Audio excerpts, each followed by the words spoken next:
السلام عليكم ورحمة الله وبركاته. ازيكم حبايب قلبي؟ عاملين ايه؟ يا رب تكونوا بخير. النهارده حبايب قلبي هنعمل مع بعض ايه؟ هنعمل صينية بطاطس. صينية بطاطس ازاي؟ هتشوفوا دلوقتي، استنوا معايا. بصوا حبايبي، كان عندي هنا شوية فراخ متبقيين اهو زي ما انتم شايفين كده. دول كان فراخ مع يعني عاملاها بصوص كده. فانا النهارده كنت عند الدكتور، يعني انا لسه راجعه ما كملتش، يعني ما كملتش ساعة. آه فقلت هعمل ايه حاجه على السريع كده هناكلها بعيش. كده عندي الفراخ اهي، هحطها على جنب دلوقتي، مش محتاجاها دلوقتي. وعندي فلفل وعندي طماطم وعندي بصل وعندي توم وعندي بطاطس.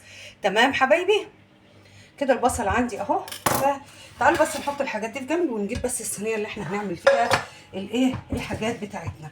واحده واحده كده. اول حاجه بحطها في الصينيه تحت هنا بحط الايه الطماطم. تمام كده حبايبي، هقطع الطماطم زي ما انتم شايفين كده حلقات اهو. كل حاجات كده يعني ايه مع بعضها. اقطع الطماطم واخلصها كده حبايبي. الطماطم بتاعتي اهو تمام كده. خلاص هفردها هنا كده. انا بحب ليه الطماطم تبقى تحت؟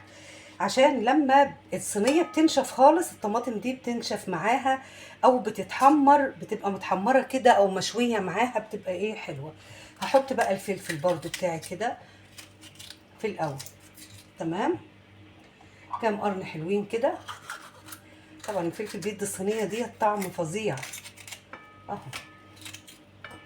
معلش عفوا، في حاجه وقعت اهو. قرن فلفل كده، اقطع الفلفل كله برضو كده حبايبي. خلاص حطيت الايه الفلفل.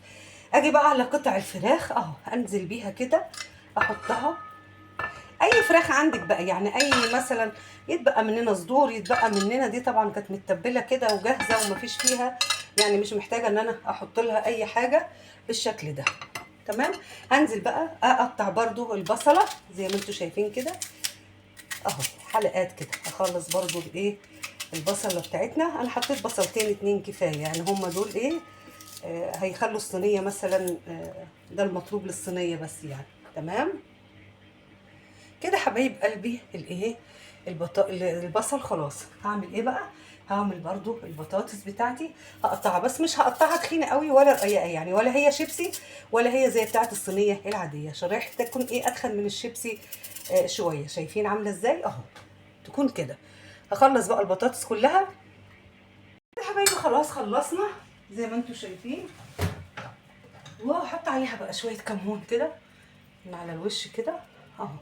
طبعا الصينيه دي انا ما بحطش عليها نقطه ميه، ما بحطش عليها نقطه ميه. تمام، احط شويه فلفل اسود حلوين كده. وهحط شويه مرق الدجاج، ودي اختياري برضو. لو مش حابه تحطي مرق الدجاج ما تحطيش مرق الدجاج، دي اختياري براحتك خالص يعني. مش حابه تحطي ما تحطيش. تمام، انا بحب استخدم مرقه الدجاج الايه البودر زي ما قلت لكم. دي مش هنحط فيها نقطه ميه. في تركايه اخيره بس هنعملها لما تستوي وهقول لكم عليها، بس لما اسويها الاول. دي بتخلي الصينيه يعني في حته تانية خالص. حط شويه ملح لان مرقه الدجاج اللي انا حطيتها مش كفايه طبعا كده. واخر حاجه هحطها بقى، هحط شويه ايه سمنه. انا ان شاء الله كده عندي سمنه بلدي، عايزه اعملها بالسمنه البلدي عشان انا اكلها بعيش مش بتاع كده. بصوا احط كده شويه مش كتير قوي برضو عشان ايه يعني ما تبقاش ايه السمنه بتاعتها كتيره كده. حبايب قلبي خلاص خلصت الصينيه بتاعتنا. نحطها على الفرن بالشكل ده. واخر ما هتخلص خالص فيها تركايه كده جميله حلوه هنعملها. التركايه دي هتوديها في حته تانية خالص. هغطي عليها ومش هحط ميه خالص، هو البخار هو اللي هيسويها. تمام حبايبي، نوديها بقى ولما تستوي ارجع لكم تاني. حبايب قلبي اخر حاجه نسيت احطها معلقه توم. دي اهم ما في الموضوع، التوم ده اهم ما في الموضوع. تمام حبايبي، وخلاص كده هغطي عليها واوطي النار، او يعني اخلي النار هاديه خالص لحد ايه الصينيه بتاعتي ما تستوي ونشوفها في الاخر عامله ازاي. كده حبايبي بسم الله الرحمن الرحيم. ما شاء الله ما شاء الله الصينيه بتاعتنا بتاعت البطاطس زي ما انتم شايفين بالشكل ده. تمام، انا طبعا ما قلبتهاش، انا بس عايزه اوريكم الصينيه شكلها من تحت عامل ازاي اهو. شايفين ده البطاطس بالطماطم بالفلفل بالحاجات الجميله دي. قبل ما اقلبها في بعضيها هعمل ايه بقى؟ هحط عليها بقى شويه طحينه. شويه الطحينه دول بيودولي صينيه البطاطس دي في حته تانية خالص. ماشي حبايبي كده الطحينه تمام. واحلى شويه بطاطس لما نغرف شويه في الطبق بقى هنشوف شكلهم عامل ازاي.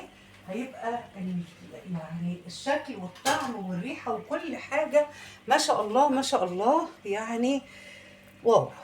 طيب اجي هنا بقى اخد بقى شويه كده على بعضيها كده. الفلفل بالبصل شايفين اهو. شايفين حبايبي فلفل ببصل. شايفين بقى الشويه اللي تحت دول الصوص اللي تحت ده عامل ازاي اهو. وكده البطاطس بتاعتنا اللي احنا عملناها بالشكل الجميل ده ونغمسها بعيش بقى ما شاء الله ما شاء الله. احلى صينيه بطاطس ممكن تعملوها وفي اسرع وقت ممكن. استغلوا الوقت. يعني انا راجعه زي ما قلت لكم متاخره وما اخدتش مني ربع ساعه او نقول نص ساعه تحضير بتسويه. وكده حبايبي كانت صينيه البطاطس بتاعتنا زي ما انتم شايفينها وقطع الفراخ مهروسه ومستويه تماما زي ما انتم شايفين كده ما شاء الله. احلى صينيه بطاطس ممكن تعمليها. لو الفيديو عجبكم ما تنسونوش لايك وشير وسبسكرايب للقناه. فعلوا الجرس حبايبي عشان يوصلكم كل جديد. ويا رب دايما اشوفكم على خير. الطماطم بتبقى كانها يعني متحمره تحت فمديه ان الطماطم كانها مشويه بالظبط.